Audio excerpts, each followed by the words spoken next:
Hi, Hive. Stick with me here for a moment. We're starting our book club. I'm on just a few minutes early so I can have it up on two screens. There we go. Okay. Well, welcome everybody here to our Hive Live book club. Reminder, there's a trigger warning for this. We are making our way through this excellent book, The Body Keeps the Score. But it is a book about trauma, and as such, we can go deep with it. So wanted to give that warning at the top. Also, since we're a few minutes early, 1 minute early now, wanted to just invite you all again. If you are enjoying book club, please invite people to come and listen to it. We love more voices. We've had a lot of great conversation around this book. And if you're finding it sustaining, if you are interested in becoming a Patreon, we would love that. It helps continue this great work. And we know people have really been touched by going through this book. So, all right. Hi, everybody. As you're jumping on, great to see you all.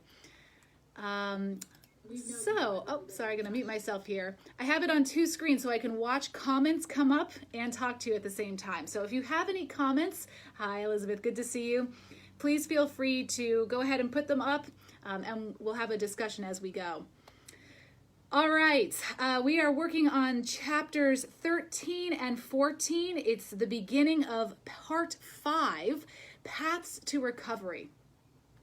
Now, I know many of you have been following along with Michelle, who has been doing an incredible job of unpacking so much of the work that goes into understanding trauma, how it lives in the body, how it can really stay with us for sometimes our whole lives. In fact, it does stay for our whole lives, and yet how it lives in our bodies can change over time.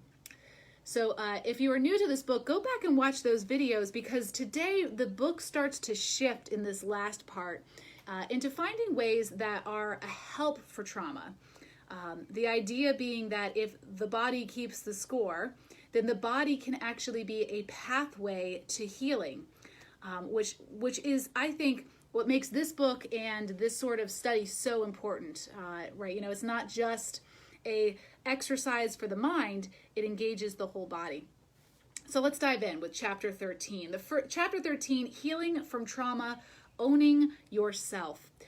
One of the very first points that he dives into is the way our brains and our bodies are linked, especially when it comes to trying to find a new focus for recovery and helping our emotional brain, that part of our brain, tell our physical bodies when we are safe and when we are in trauma.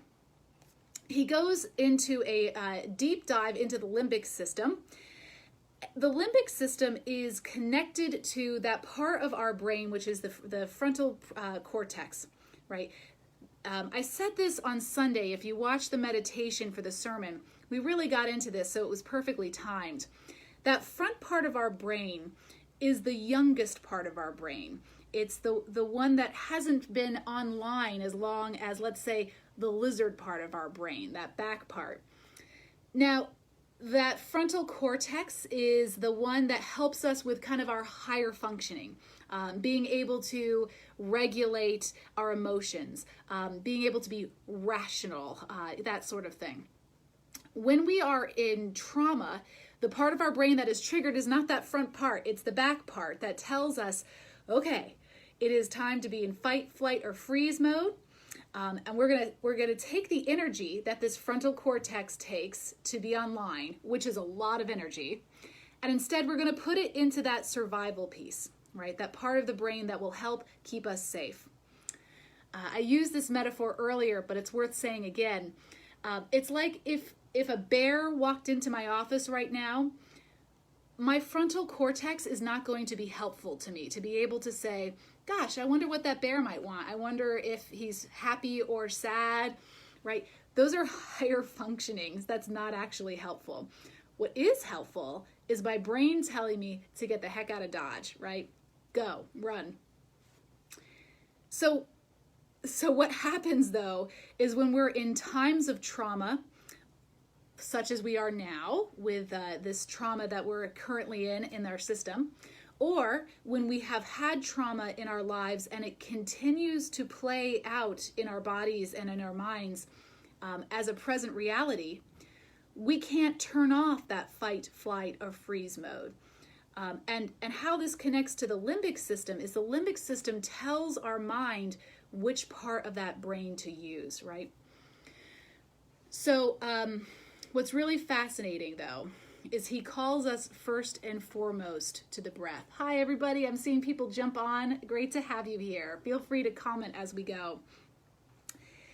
And he rightfully reminds us that mindful breathing is an excellent way to tell that limbic system it can turn on, right? Especially helpful in these times when we need to be able to switch those gears. It's like the mindfulness part comes when we're able to say, thank you, brain, for trying to protect us, for trying to bring us through that time of trauma. I am in this moment safe. So please, turn off that response. If only we could be so rational. What actually we can do, though, is follow the breath. Seems so simple, doesn't it? But that mindful breathing, and they say especially the exhales, are incredibly important for turning on that limbic system and helping us feel calm. So in this second section, he moves into, he calls it no mind without mindfulness. In an earlier post today, I put one of those graphics, those GIFs of being able to follow the breath with a little graphic that goes in and out. I'll link it up to this in a little bit again. But it's so important to find that steady breath. So at the end of our time today, we'll do a little breathing exercise, paying special attention to the exhale, right? The exhale is what tells that system, okay, we're all right. Because think of it, if you're hyperventilating, the inhale takes care of itself. It's the exhale that tells the paranervous system it can come back online. All right, seeing lots of people joining in. So if you feel like you would like to say a word about mindfulness practice in your own life, any breathing techniques that you use that you found helpful, or questions, please feel free to put it on there. And I'll pause for just a moment to see if anybody has any thoughts or questions. All right. Well, I'll keep watching those comments. In the meantime, one of the next places he shifts is into relationships. And reminding us, I love this quote. This is from page 212. Let me read this to you here. Traumatized human beings recover in the context of relationships with families, loved ones, AA meetings, veterans organizations, religious communities, or professional therapists. The role of those relationships is to provide physical and emotional safety, including safety from feeling shamed, admonished, or judged, and to bolster the courage to tolerate, face, and process the reality of what is happening. Okay. Also on Sunday, I talked about Maslow's hierarchy of needs. I'm going to see if I can drop that into the comment box while we talk here. This idea with Maslow's hierarchy of needs. Oh, thank you, Rhonda. Where the breath goes, so goes the mind, my yoga teacher says. Heck yeah. Absolutely. If the breath goes internal, we can go deep as well. So that, I couldn't agree more. As a yoga teacher myself, I think that's a good one. I might steal that line. So this Maslow's hierarchy of needs, check out the earlier post. I posted it there. We have shown that baseline on that pyramid, and a hierarchy of needs helps us to get to that self-fulfillment, self-actualization piece. But the baselines are things like physiological needs, food, water, warmth, and rest. Some of us right now are not able to get these, and it's worth remembering that. The second piece are safety needs, security, safety, right? Those are actually harder to come by these days than pre-COVID for many of us. We may not be feeling very secure or safe right now. So it's worth remembering that. And then right on top of that is belongingness and love needs, intimate relationships, friends. This is our church groups. These are our AA meetings, everything he said. What's really difficult right now is that we're kind of hitting a ceiling as where we can go on that hierarchy of needs, right? We are not able to even go into the next rung, which is esteem needs, and then after that, self-actualization, because these bottom three parts of the pyramid right now are telling our brain and our mind that we're actually in a state of trauma. So if you're feeling that yourself, know that you're not alone. It correlates exactly to what he's saying right now. We're not able to be in our communities, our relationship communities. In our church, we're just talking about how we might come back at some point, and that feels very sad that we've been away for so long. For many people, you haven't been able to go to your yoga classes or what have you, right? Even family gatherings. So how do we build on this? Well, notice some of the things that he talks about are very important for what we might be able to kind of move into. One of them, though, is kind of impossible especially for people who might live alone right now, physical touch. You might remember that babies who are born, especially prematurely, if they're not held, they are actually at a much higher death rate. That is the sort of thing that continues for adults in different ways. When we are not in human contact, we actually aren't getting a lot of the chemicals that our brain needs to be free from depression, to be able to move forward.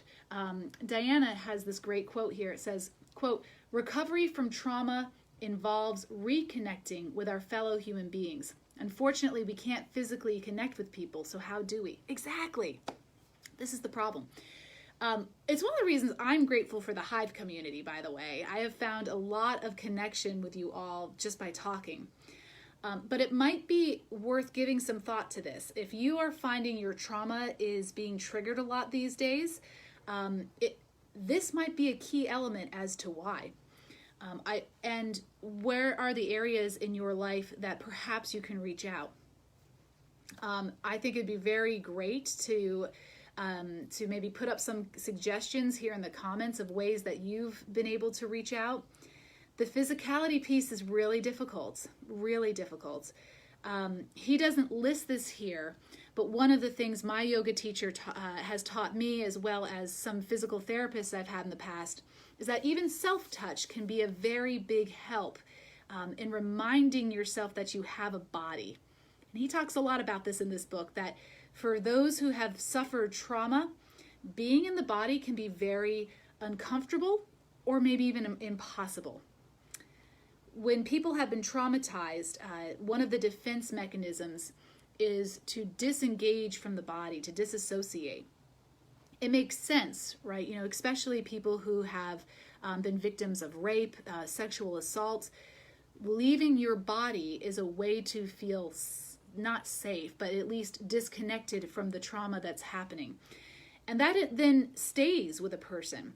So doing self-touch, even, using Ayurvedic techniques like an oil bath, finding some way to even increase your own physicality, maybe a scalp massage, really helpful in reminding yourself that you're a being in a body and that you're giving loving actions to the body.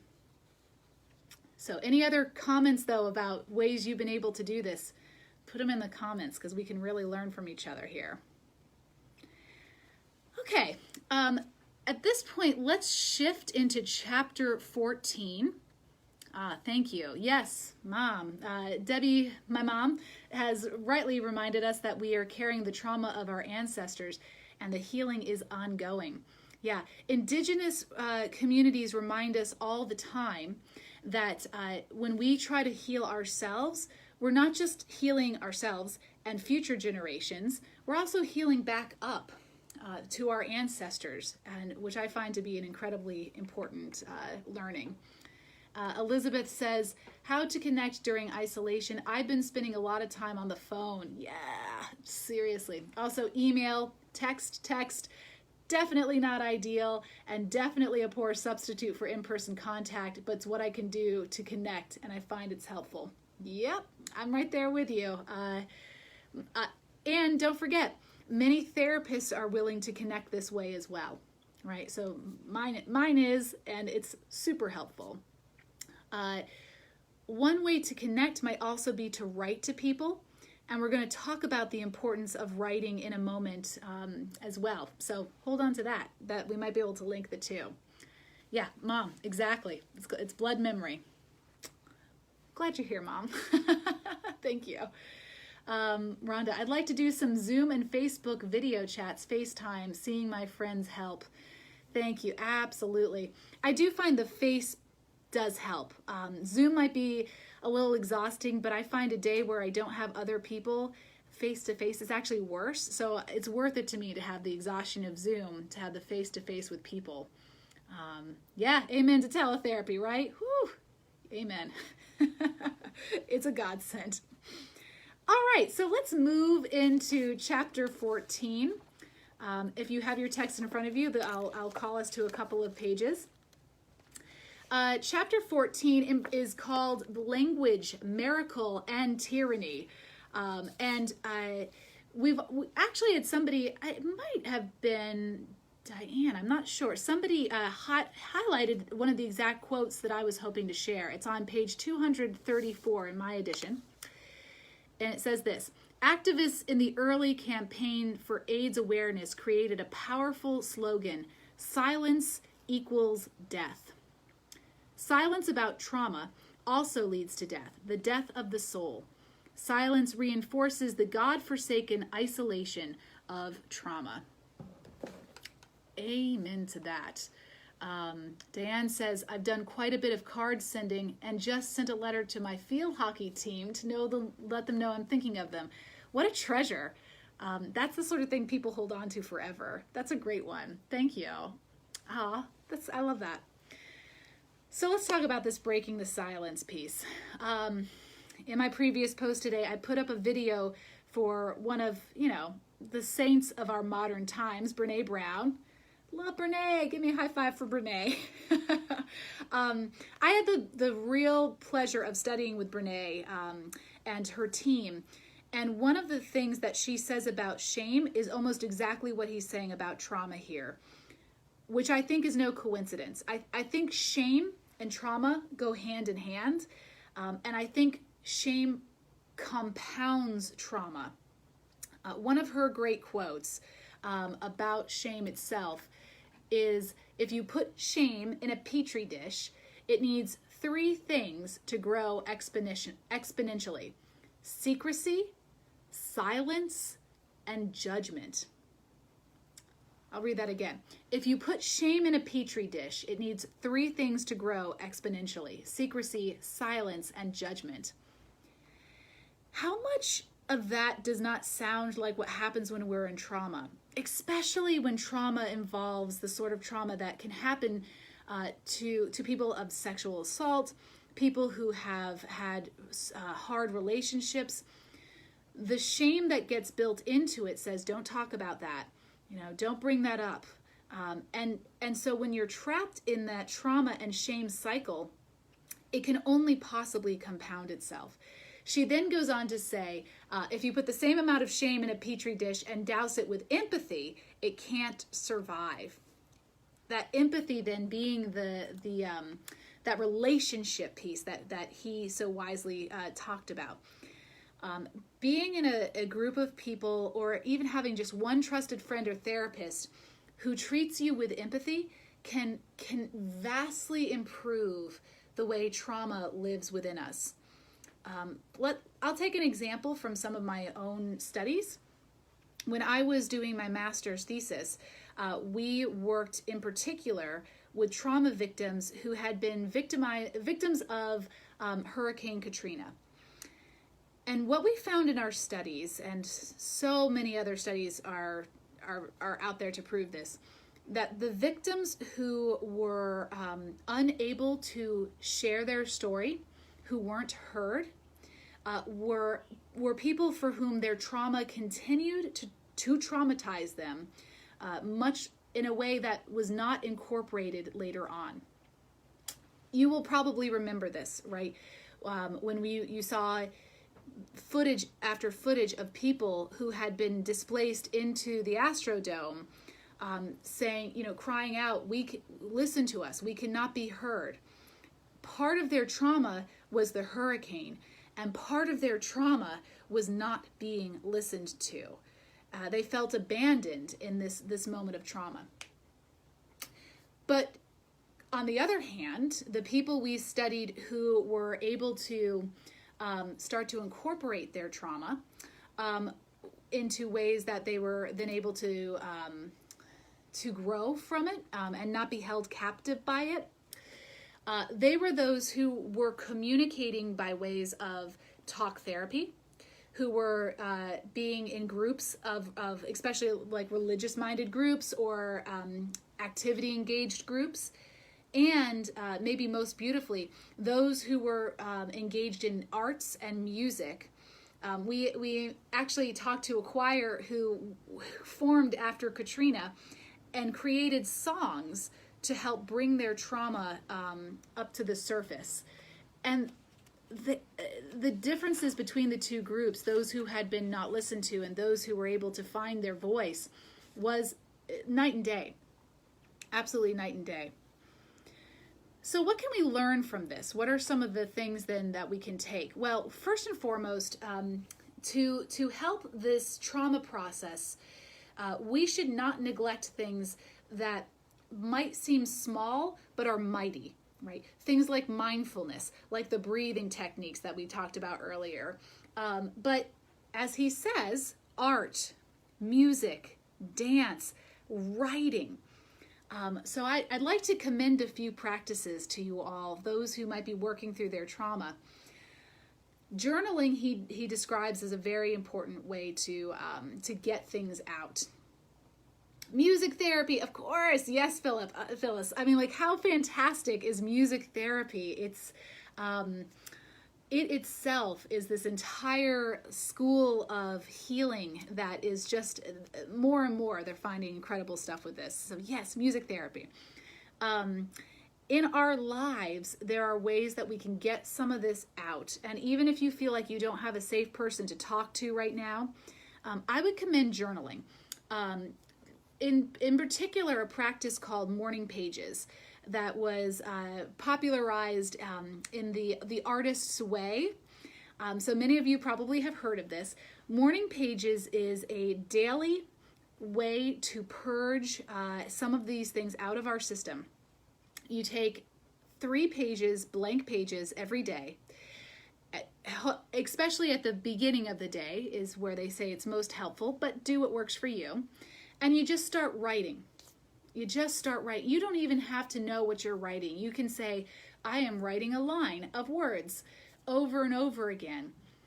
And what's amazing is that by about page 1.5, something comes out of that, right?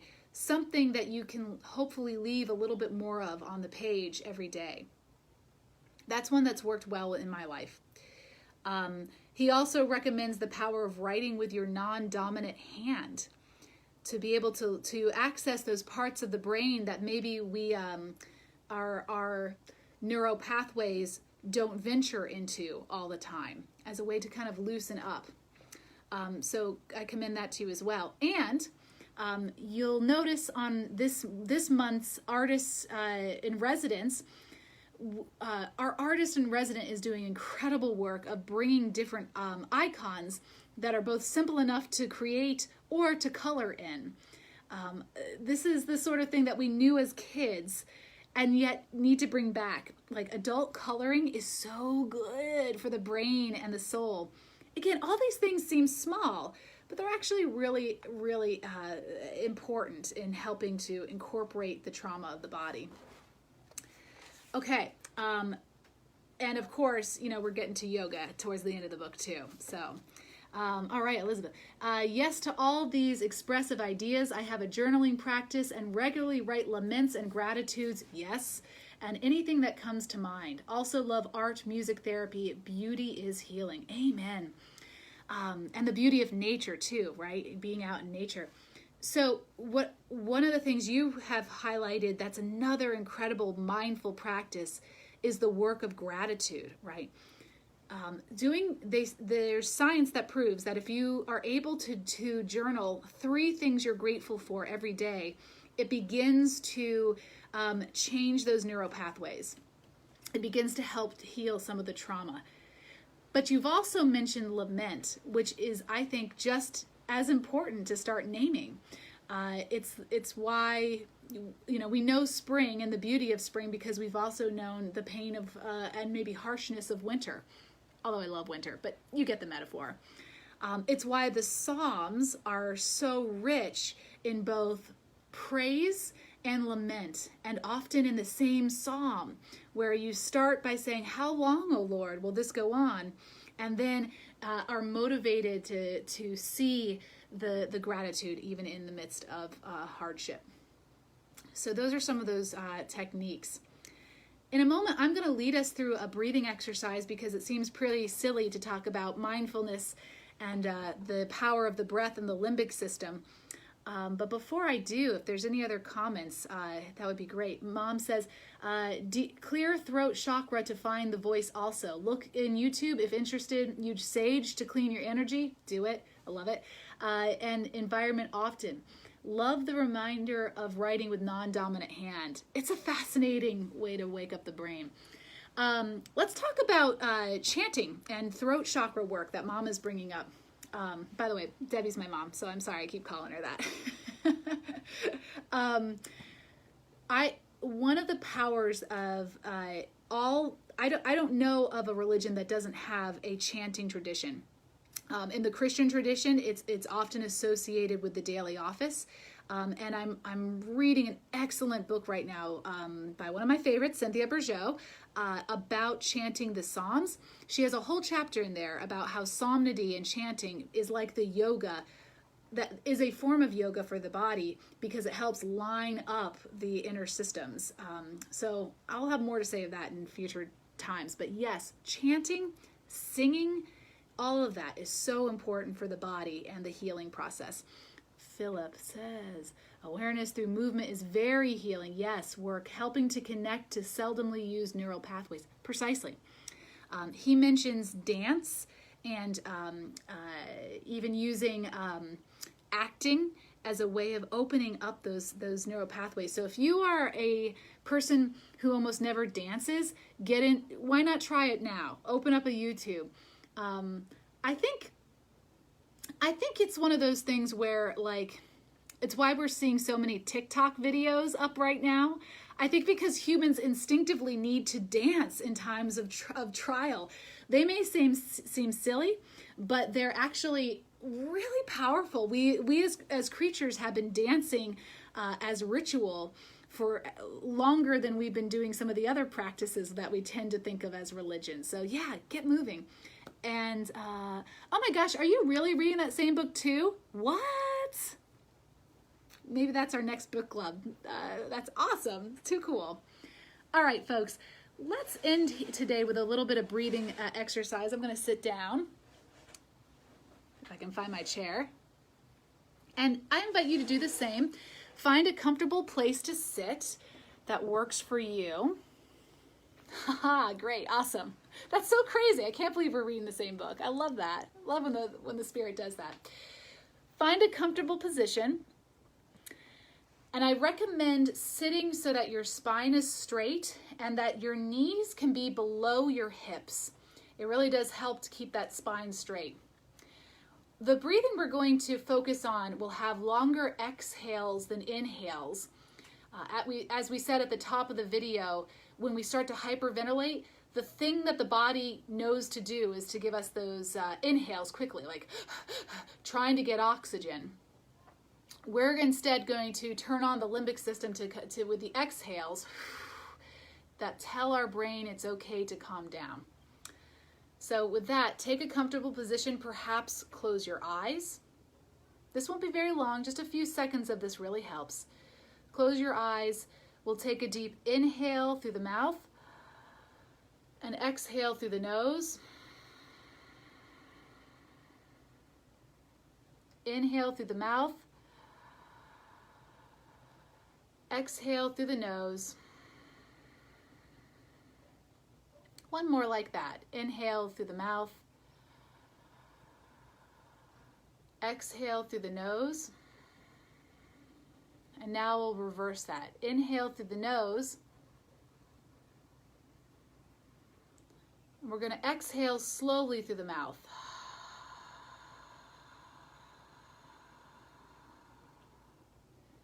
Inhale through the nose with a count of 4. 1, 2, 3, 4. Exhale through the mouth with a count of 7. 1, 2, 3, 4, 5, 6, 7. Inhale, count of 4 through the nose.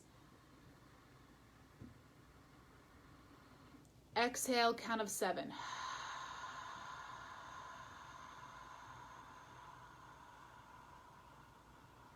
One more like that. Inhale, count of 4. Exhale, a count of 7.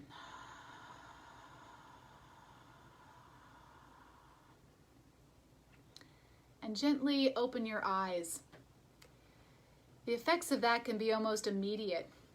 And feel free to share how you feel. Almost instantly, the body can start to connect to those places that are open for incorporation of trauma, so that we can begin to incorporate our traumas in a way that encourages growth. So I'm really glad you all joined me today. I'm sure you'll be excited that Michelle will be back next time, and she sends her love. She had an excellent thing happen at her church that meant that she had to be away from us this week, but we are so grateful that she's leading us through this. So send a little shout out of love to Michelle, and in the meantime, I've been grateful for this time together. So thank you very much for joining us here today, and turn into that breath whenever you can.